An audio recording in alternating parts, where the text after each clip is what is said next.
Olá pessoal, bom dia, professor Frank. Então vamos falar hoje na nossa aula sobre os países emergentes, sobre como se comportam essas economias e como elas têm se organizado, elas têm se organizado nesse mundo contemporâneo, nesse mundo globalizado.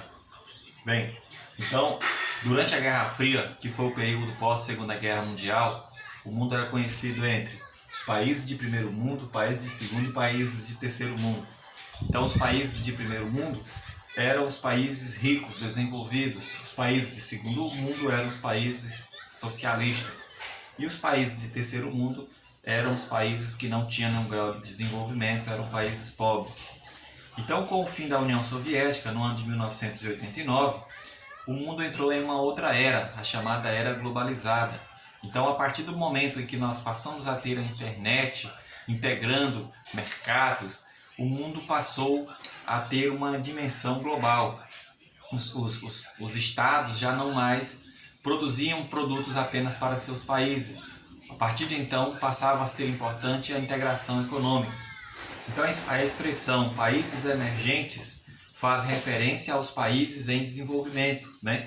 São os países considerados emergentes aqueles que apresentam grande potencial e buscam reordenar em vários aspectos, né? No mercado, na política, apresentam altas taxas de crescimento e o que contribui para as suas relações com o mercado mundial. Aqui no mapa nós temos os países emergentes no século XXI, né? Então o Brasil está entre esses países. Aqui na América do Sul nós temos a Colômbia, o Peru, o Brasil e a Argentina. São estes os países emergentes, né? Então nós vamos conhecer agora aqueles 5 países que estão em um grau de emergência maior, no qual se organizaram a ponto de montar uma espécie de integração econômica. Aqui nós temos os países emergentes, são aqueles cuja economia partiu de um estágio de estagnação ou subdesenvolvimento, os quais encontram em pleno desenvolvimento. Então nós temos aqui uma fotografia de Brasil, Rússia e Índia, né? Os países emergentes ou em desenvolvimento são classificados de acordo com o seu IDH. Lembrando que IDH é o Índice de Desenvolvimento Humano, que mede os padrões de saúde, os padrões de escolaridade, ou seja, quanto em média que uma criança vai permanecer em uma unidade escolar, e os padrões de renda, né? Quanto em média que uma família nesses países sobrevivem, né? Então, os países em desenvolvimento são países que apresentaram melhora no seu índice de desenvolvimento humano, nos padrões de saúde, padrões de renda e padrões de educação. Olha lá, as principais características dos emergentes. Sobre o padrão de vida, né? Grande parte da população está entre os níveis de baixo padrão de vida a médio padrão de vida. Os seus IDHs estão entre os médios e o alto, né? Está numa média variável. E a renda desses países está entre 5 e 8 mil dólares por cada pessoa, né? Então essa é a renda per capita desses países. Depois nós temos a indústria. Então a indústria está em pleno desenvolvimento agora neste século XXI. E o crescimento de infraestrutura, né? Então, para esses países se tornarem grandes exportadores, eles estão fazendo investimentos em portos, rodovias, ferrovias, né? Então eles estão promovendo obras de desenvolvimento econômico para promover a integração. E são parques que atraem grandes capitais externos. Aqui nós temos então as principais características, né? Então, ultimamente tem aumentado a grande quantidade de multinacionais, né, as filiais, né, em seus países, crescimento econômico positivo, grande geração de emprego, taxas elevadas de formação de capital e mudança significativa na estrutura social da população, ou seja, são países onde tem se tirado a população da miséria. Mas também apresentam elevadas taxas de êxodo rural, então são os problemas vivenciados por esses países. O crescimento econômico dos países emergentes é tão grande que os economistas têm dado destaque à formação do E7, ou os 7 países emergentes. São eles China, Índia, Brasil, Rússia, México, Indonésia e Turquia. Na economia mundial, prevalecendo deve superar em 2007 os G7, né? Estados Unidos, Japão, Alemanha, França, Inglaterra, Itália e Canadá. Então, as 20 economias mais influentes do mundo, elas sempre se organizam para traçar metas, para organizar o comércio mundial.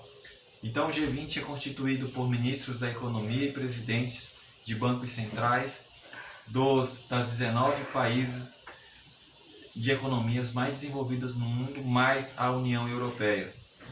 Foi criada em 1999, na histeria de várias crises econômicas da década de 90. O G20 é uma espécie de fórum de cooperação e consulta sobre assuntos financeiros internacionais. Então, o G20 ele favorece as negociações econômicas internacionais, debate sobre política, mundo sustentável, discussão sobre flexibilização do mercado de trabalho e também a criação de mecanismos voltados para a desregulamentação econômica, né? E criação de formas de liberação de comércio mundial. Os países membros do G20 são a África do Sul, Alemanha, Arábia Saudita, Argentina, Austrália, Brasil, Canadá, China, Coreia do Sul, Estados Unidos, França, Índia, Indonésia, Itália, Japão, México, Reino Unido, Rússia, Turquia e os 20 membros da União Europeia. Já o BRICS é formado apenas por Brasil, Rússia, Índia, China e África do Sul. Foi criado por Jim O'Neill em 2001 para referir aos 5 países que apresentarão maiores taxas de crescimento econômico em 2050. O BRICS é a inicial de cada um desses países em desenvolvimento e que, conforme projeções, serão maiores economicamente que o G6, né? Esse é o logo do G5, né? Os países que integram o G5. E o BRICS não é um bloco econômico, é sim uma associação comercial em que os países integrantes apresentam situações econômicas, índice de desenvolvimento parecido, cuja união visa a cooperação para alavancar suas economias em escala global. Quais que são as características dos países do BRICS, né? Apresentam vários fatores em comum, entre eles a ser citados: grande extensão territorial, estabilidade econômica recente, PIB interno bruto em ascensão e disponibilidade de mão de obra para o mercado consumidor. Quais são as características do BRICS? Grande disponibilidade de recursos naturais, aumento do IDH e valorização dos mercados capitais, além de ter investimento em empresas nos diversos setores da economia. Então, o Brasil tem um PIB mundial de 3 trilhões em 2012 e uma população que estava na casa de 190 milhões de pessoas. Nós temos aqui a Rússia, né, 2,5 trilhões, né, bem menor que o PIB do Brasil, população de 143 milhões. A China, 11,5 trilhões e tem a maior população do mundo, né, com 1,5 bilhões de habitantes. A África do Sul tem apenas 600 bilhões de dólares anuais. Esse é o PIB da África do Sul. E os objetivos do BRICS estão: trabalhar coletivamente, acordos financeiros, manter diálogos, integração política, ampliação de contatos, cooperação mútua e desenvolvimento de projetos.